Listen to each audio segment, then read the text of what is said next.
ditendang untuk melepas ketegangan. Persiapan menghadapi pilkada serentak terus dilakukan oleh KPU Oku, salah satunya dengan mencetak surat suara pada tanggal 14 November mendatang. Naning Wijaya selaku Ketua KPU Oku mengungkapkan, pencetakan surat suara dilakukan di Gresik, Jawa Timur sesuai tender pemenangan. Nantinya surat kuasa yang dicetak sejumlah daftar pemilih tetap ditambah 2,5%.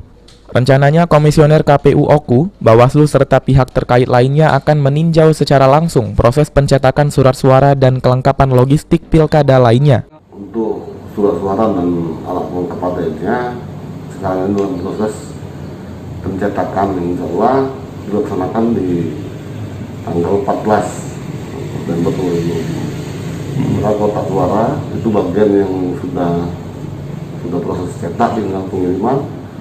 Dan hari ini adalah proses lelang yang tahap kedua dan sudah dalam proses pencetakan. Setelah tanggal 14 sesuai dengan jadwal yang diberikan oleh perusahaan yang mencetak surat suara di Jawa Timur, di Gresik tepatnya, Jawa Timur, maka kami akan melaksanakan kunjungan terhadap pencetakan surat suara itu. Itu lokasi pencetakan di Gresik. Ya, di Gresik Surabaya, di Gresik Jawa Timur. TTM 5.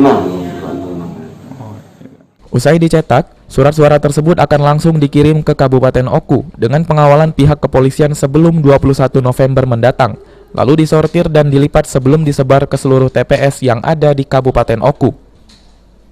Jika tak ada kendala teknis, dipastikan seluruh logistik Pilkada Oku akan tiba di seluruh TPS sehari sebelum hari pencoblosan. Ari Pranika, PAL TV.